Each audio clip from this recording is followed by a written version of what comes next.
Welcome to the Deep Dive. We're your shortcut to, well, really getting what's shaping our world. Today, we are diving deep into something that honestly affects everything, every product you buy, every trip you take. We're talking about the global transportation and logistics sector. And believe me, it is undergoing this absolutely massive and accelerating transformation right now. The sources we've been digging through this past week, intelligence briefings, news analyses, this is June 16th to 22nd, 2025. They make it crystal clear. So our mission here today is to unpack the three big, powerful forces, all interconnected, that are driving this really critical shift. We're looking at 1, intensifying geopolitical friction, 2, accelerating technological disruption, and 3, this pervasive growing strain on global networks. Stick with us, and by the end, you'll have a solid grasp of these complex dynamics. We've got surprising facts, essential context. You'll feel genuinely well informed. Okay, let's get into it. First up, geopolitical friction. You know, it used to feel like something happening over there, kind of background noise. Or external factors. Exactly. But now, geopolitical strategy, domestic policy, these are core operational variables. They're actively reshaping trade, they're inflating costs, and they're injecting this level of uncertainty. It just demands incredible agility. I mean, take the recent U.S.-UK trade pact. President Trump signed it, but it's a very specific partial agreement. Very targeted. Yeah, it's aimed at cutting tariffs on UK-made cars going to the U.S., dropping them from, 25% down to 10%. Yeah. And there's some talk about maybe doing something similar for steel and aluminum. Okay. And what did the U.S. get? Right, concessions. The U.S. got a tariff-free quota for American ethanol and a bigger import quota for U.S. beef. But here's the thing, the sort of unexpected twist.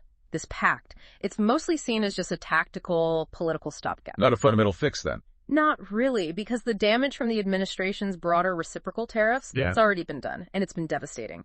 Get this. UK goods exports to the U.S. collapsed. We're talking a staggering 2 billion prop. Wow. Yeah, that's a 33% month-over-month decline back in April 2025. It hit automotive, chemicals, metals. Really hard. This isn't just numbers. It's a direct hit. It is striking. And for the logistics service providers, the LSPs, and, the manufacturers who aren't in that specific car niche, for them, the fundamental risk, the cost volatility in that transatlantic trade, it's still very much there. That underlying punitive tariff structure is, for many, largely intact. So the deal didn't really help them much? Not broadly, no. What we're seeing is this volume volatility. Companies rushing shipments to get ahead of tariffs, then demand just collapses. And this new environment, it really transforms the role of those LSPs. They can't just move boxes anymore. Right. They have to provide really complex landed cost analysis, proactive tariff mitigation strategies. They're becoming these strategic partners, helping clients navigate this incredibly complex shifting landscape. It's like a frantic short-term dance, Traditional logistics just wasn't built for this. And it's not just trade deals creating friction. Look at maritime chokepoints. They're under immense pressure. We saw that dramatic escalation in the Middle East after the Israeli airstrikes on Iranian targets. That was June 13th. And Iran's response: direct threats to close the Strait of Hormuz. A critical choke point. Absolutely. And the market reaction was immediate and severe. War risk insurance premiums for ships in the Gulf, they surged like 300, 400%. Unbelievable. And remember, over 80% of container ships were already avoiding the Suez Canal because of the Houthi attacks. So rerouting around Africa's Cape of Good Hope, that adds over $1 million in significant time to each trip. Just staggering costs piling up. Yeah, these Red Sea diversions alone add about $1.7 million per voyage. That breaks down to roughly $272 for every single 40-foot container. Rates on key routes soared 137%. And the U.S. Navy responded too, rerouted the USS Nimitz carrier strike group to the Middle East. So now you've got 2 West Coast-based U.S. carrier groups operating in the Sea-Tom area. If you connect the dots here, this is a really crucial shift. What started as maybe localized disruptions, it's metastasized. It's broader regional instability hitting multiple choke points at once. This isn't a temporary crisis you just wait out anymore. Market analysis confirms it. It's seen as a long-term, semi-permanent state of conflict. Rerouting isn't a contingency plan now. Rerouting is now a baseline requirement. Wow. And those massive insurance premiums, the huge rerouting costs, they've become embedded structural costs in Asia-Europe trade. The key insight here isn't just the rerouting itself. It's that geographic risk has, almost overnight, become a permanent line item on the balance sheet. It's fundamentally repriced one of the world's most vital logistics corridors. Forget temporary surcharges, those old efficient routes, financially unviable for the foreseeable future. Adding yet another layer to this geopolitical mess is the profound regulatory uncertainty right here in the U.S., especially this tug of war between federal and state authority over transportation. Just recently, a federal judge in Rhode Island blocked the Trump administration from withholding billions in federal transport funds. Why was that? It was targeted at states that refused to participate in federal immigration enforcement efforts. The judge said forcing them to choose would cause irreparable and continuing harm to, I think it was 20 states, basically protecting their state sovereignty. But on the flip side, the administration has also moved to nullify California's stricter vehicle emission and EV rules, a big part of their environmental policy for years. Right, a major state initiative. Yeah. And starting June 25th, new DOT guidance enforces English language proficiency for commercial drivers. So federal power being asserted in different ways. But what's the upshot for, say, a state transportation department trying to plan anything? It sounds like a nightmare. It creates this real catch-22. They absolutely rely on federal grants for crucial projects, like road and bridge repairs in Pennsylvania, highway widening in Texas, big stuff. But now, getting that money is tied to potentially controversial federal policies. At the same time, established state rules, like California's emissions standards, are being dismantled from above. So how can they possibly do long-term planning? Exactly. It makes future-proofing for infrastructure, planning that EV fleet transition, meeting environmental goals, incredibly difficult. Your funding is conditional and the regulatory goalposts just keep moving. It must be paralyzing. It really highlights the complexity. Okay, so if geopolitical friction is reshaping trade, what about the sheer speed of technological change? That brings us neatly to our second powerful force, accelerating technological disruption, and nowhere is that clearer right now than in aviation. Yeah, the aerospace sector is buzzing. Definitely. The Paris Air Show just wrapped up June 16th to 22nd. It really cemented its place as the global stage for aerospace innovation. And the focus, clear, urgent, sustainability, the path to net zero emissions. Defense was there, obviously, but sustainability was the big story. Absolutely. The dominant commercial theme was alternative propulsion. And what emerged was this fascinating but also kind of fragmented picture of how to decarbonize. You've got the battery electric route. Companies like Safran Electrical and Power and Saft, they're co-developing a high-voltage battery system.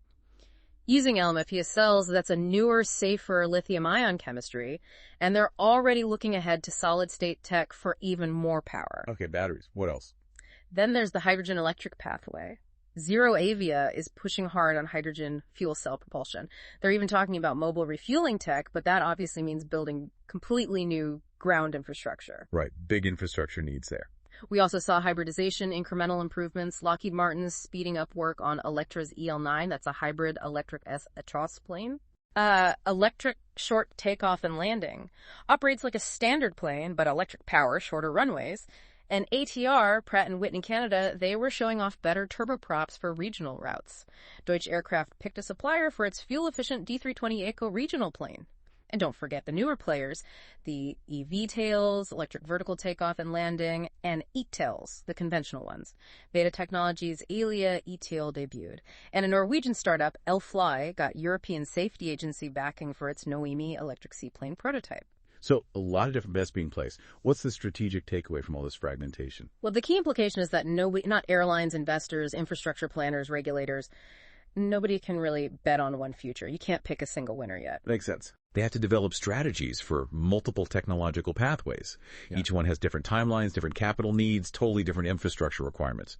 So the path to net zero aviation, it's not a single highway. It's more like a complex branching network of innovation. It demands really a portfolio approach to planning for the future. It's a huge challenge when there are so many potentially viable paths forward. While all that innovation is happening, the Indian aviation sector is unfortunately facing intense scrutiny over safety, really critical lapses at Air India. This follows that horrific crash of an Air India Boeing 787 Dreamliner, flight AI-171, on June 12th. Just devastating. 241 of 242 on board died, plus at least 30 people on the ground. Just awful. Yeah. And India's aviation regulator, the DGCA, came down hard on June 20th.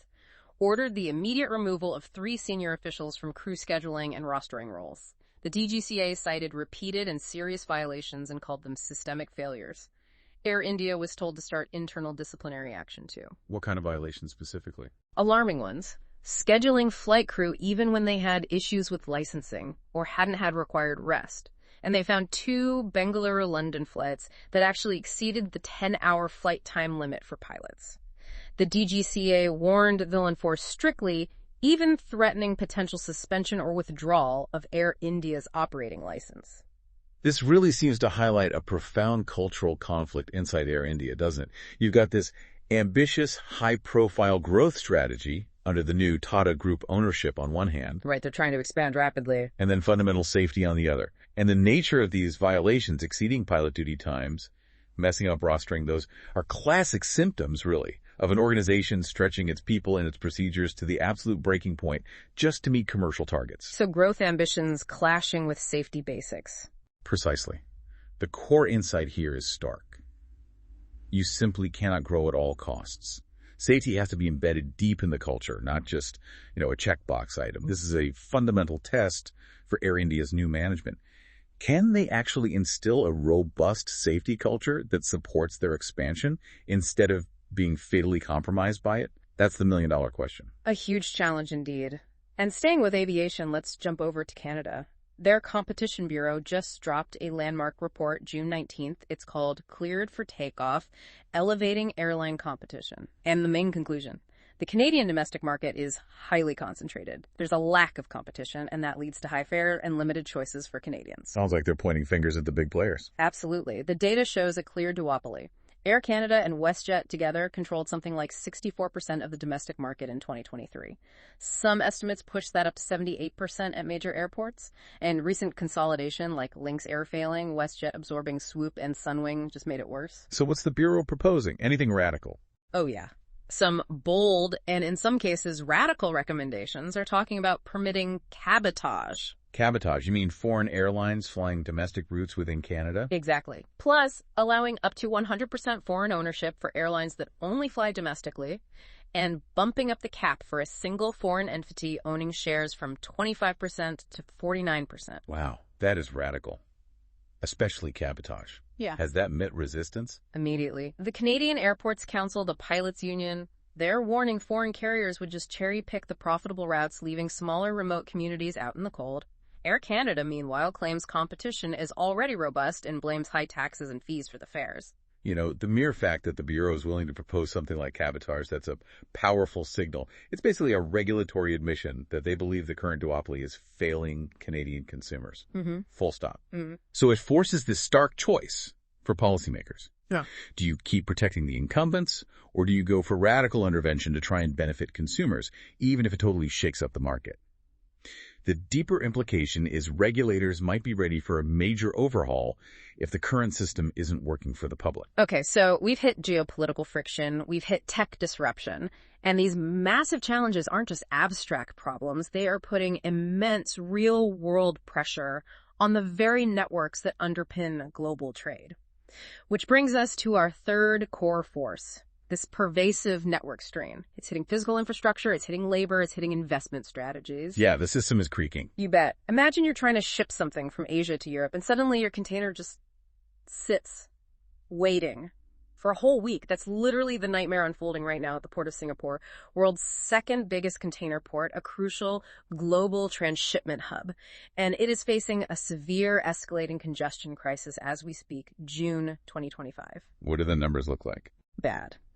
Container ships are facing berthing delays of up to 7 days.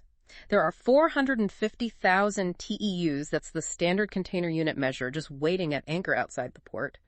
Yard density inside is at 85%, which is critical. It means transshipment cargo stuff moving from one ship to another faces delays of 1 to 2 weeks. Think about the disruption to supply chains. Unbelievable bottleneck. What's causing it? It seems to be twofold. First, vessel bunching. All those ships rerouting from the Red Sea, taking the longer way around Africa. They're arriving in concentrated, unplanned waves. And second, just a general surge in global cargo volumes. People rushing orders to beat potential new tariffs, building up inventory. So it's a classic bullwhip effect, but hitting physical infrastructure. Explain that. Well, you know how small changes in retail demand can cause massive swings further up the supply chain. Here, distant disruptions, those Red Sea attacks, cause relatively minor, uncoordinated schedule slips for individual ships. But when hundreds of these delayed ships converge on one single critical node like Singapore, Those small delays compound, they synchronize, and suddenly you have this massive amplified bottleneck that just overwhelms the port's capacity. That makes perfect sense. And it forces a huge strategic rethink. Yeah. Companies and shippers are moving away from relying on that single mega hub model because it's just too vulnerable now. They're looking to diversify operations toward alternate hubs, maybe Colombo and Sri Lanka, perhaps Malaysian ports, basically seeking resilience, even if it means sacrificing a bit of that baseline efficiency. And Singapore's not alone, right? Not at all. We're seeing similar congestion popping up globally. Rotterdam, Cape Town, Lulgame, Savannah, even Shanghai are feeling the strain. The real insight here, efficiency alone isn't the holy grail anymore. Resilience demands distributed networks. And this strain isn't just on the ports and ships. It's hitting labor hard, too. Labor is emerging as a really critical potential failure point. We're seeing what looks like a bifurcated market, a split market. How so? Well, on one side, you have specialized, unionized workers who suddenly have significant leverage. Look at Canada. DHL Express operations nationwide were suspended from June 20th because of a strike by Unifor. They want wage increases, better conditions, and their hand is strengthened by a new federal law there that prohibits using replacement workers during a strike. Okay, so strong union power in some areas. What's the other side? Contrast that with the precariousness of public sector transport workers. In Oregon, there's a big state funding shortfall threatening about 700 jobs at the Department of Transportation ODOT. That includes 350 union members. If the state legislature doesn't come through with funding, they might have to close 17 maintenance stations, totally dependent on political funding decisions. Stark difference. Yeah. And looking at the broader U.S. jobs data from May 2025, overall transport unemployment was 4.4%, a bit higher than the national 4.0%. But interestingly, warehousing and storage jobs actually fell by 0.3%. Maybe a hint of automation's impact there. Think about Amazon's new fully robotic fulfillment center in Massachusetts. Could be. Meanwhile, jobs in transit and ground passenger transport went up. So the big picture really is this divided labor market. Yeah. You've got these high leverage, often unionized private sector roles where workers can really push for concessions. And then you have these more precarious public sector jobs, totally subject to political wins and budget cuts. Right. And looming over everything. Automation. It's already started to visibly reshape employment in areas like warehousing. And it's going to be a massive transformative force across transportation labor. The key insight: just having workers isn't enough anymore. It's about having the right skills in the right places, backed by stable policy and smart investment, which clearly isn't always happening. And these challenges, the geopolitics, the network strain, the labor issues, they are fundamentally changing how big companies invest their money. Strategic capital flows are shifting. We're seeing a clear trend. Big corporations moving towards vertical integration, more automation, bringing production back domestically, moving away from those sprawling, outsourced global networks. Got any examples? Absolutely. General Motors just announced a massive $4 billion investment in 3 U.S. assembly plants, Michigan, Kansas, Tennessee. Their stated goal: boost domestic production to 2 million vehicles a year by 2027, and they explicitly said it's to mitigate the impact of tariffs. Direct response to the trade friction. Exactly. And Amazon, as we mentioned, pouring capital into automation with that huge new robotics fulfillment center in Massachusetts. Hundreds of robots, less reliance on manual labor, aiming for big efficiency gains. And on the flip side, look at the Pentagon. They just canceled that massive, troubled $17.9 billion global household goods contract. Why? Severe performance failures by the contractor. It really highlights the perils of complex outsourcing when things go wrong. If you connect those dots, it's pretty clear, isn't it? Major players are spending serious capital to bring critical functions back in-house or onshore. They're investing heavily to get direct control back over their operations, to reduce their exposure to all these external shocks, whether it's tariffs, labor volatility, or just, third parties doing a bad job. The prevailing logic now seems to be that in this era of constant uncertainty, the price of control is a worthwhile investment. It feels like a strategic retreat from that hyper-globalization model, prioritizing stability maybe over rock-bottom costs. Okay, let's pivot now to our final theme, the future of mobility. Even amidst all this turmoil, we're seeing fascinating accelerations this week in autonomy and electrification. Yeah, the future keeps arriving, doesn't it? It does. The robotaxi race is definitely heating up. Tesla just launched its limited robotaxi service in Austin, Texas. That was June 22nd. But it was pretty contentious. Limited out. Very limited. There's still a Tesla safety monitor sitting in the front passenger seat. It's geographically fenced into specific downtown areas. It only runs 6 a.m. to midnight, and it's programmed to avoid complex intersections. So baby steps. Very much so. And it launched despite significant pushback. 7 Texas Democratic lawmakers actually urged them to delay until September 1st. That's when a new state law kicks in, specifically regulating commercial autonomous vehicles. It requires things like DMV authorization, proof of compliance with traffic laws, recording devices, defining a minimal risk condition if the system fails, having a plan for first responders. Proper oversight, essentially. Right. And remember, Tesla's full self-driving software, which relies only on cameras, is still under federal investigation by NHTSA following numerous crashes linked to hundreds of incidents, even some fatalities. It's a real contrast to competitors like Waymo, that's Google's company. They already operate a commercial robotaxi service in Austin, but they use a whole suite of sensors. LiDAR, radar, cameras. And Amazon's ramping up production at its Zoox robotaxi factory, too. Yeah. It's striking, isn't it?